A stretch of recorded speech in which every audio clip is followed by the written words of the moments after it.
Rhodes? Where we're going, we need roads. A wildfire is burning through the Greek island of Rhodes, forcing mass evacuations. So this isn't the video I was going to make. I was originally going to make a video comparing emissions between the UK and that of those in parts of Greece. But whilst driving, something happened. Let's discuss it. One trucker's eye.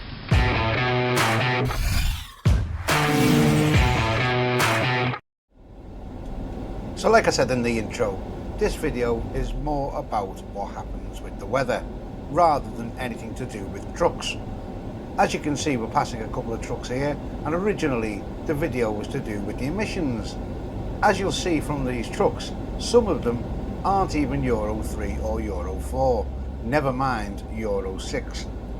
In Western Europe, the insane, rampant push for everything to become net zero seems to be a million miles away from what is happening elsewhere in Europe. But what was the significance of me mentioning the wildfires at the beginning of the video? Well, we'll come to that in a minute, but first, let's start with this.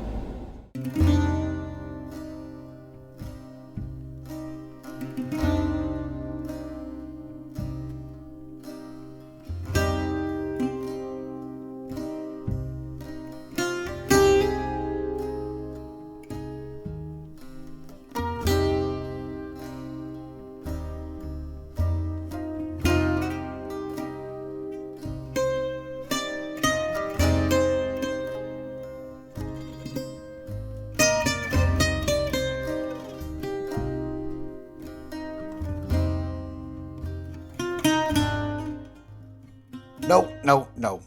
I have not decided to change my career to be a car salesman. This is an Opel Corsa that we hired whilst on holiday on the Greek island of Rhodes. Now, as you've seen in the intro, Rhodes in 2023 had mass wildfires.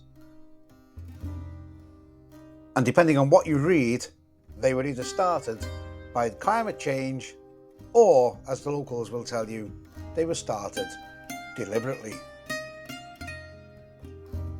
But this year in 2024, this doesn't seem to have been on the news anywhere. Now, the more astute of you will notice that when I've done the arty shots of the Opel Corsa, that it had indeed been absolutely pissing it down. Rain like you've never seen the likes of before. This particular journey that we travelled on starts off on the eastern side of the island, and it'll see us travel towards the northwestern side. We are just leaving one of the tourist attractions known as Seven Springs. In reality, it should be called One Spring and a little bit of a tunnel.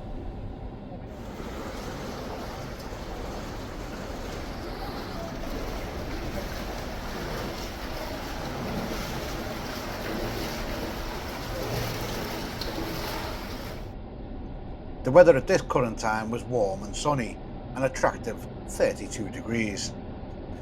And we make our way out along the winding roads and heading back for the main road, which will take us north on the east side of the island of Rhodes. And don't tell anybody this, but the Corsa was actually handling the road quite well. At this point, we have around about 30 kilometers to go, which will take us about an hour. The rain started just over halfway into the journey. Obviously, we're not going to sit here and show you the whole journey because we're on a video. So let's just enjoy a little bit of the scenery and fast forward.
rain had arrived.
Parts of Greece and Turkey had been battered by the worst storm the locals said they had ever seen on the island of Rhodes. Right now we're back over on the west side of the island, and this is the road that heads south from Rhodes town down to the airport. As you can see, the flooding is horrendous. The temperature has now dropped to a balmy 22 degrees, still an ambition for summer in the UK. And before we take the car back to the hotel, we need to fuel it up at a petrol station.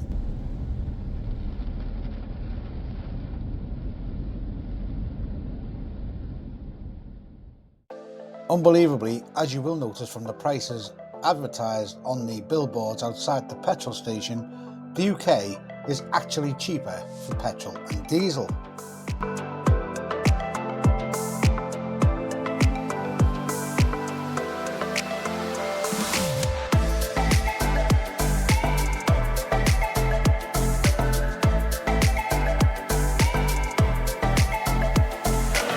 After realising we don't actually know which side the petrol filler cap is on, we have a quick check and find out it is on the driver's side.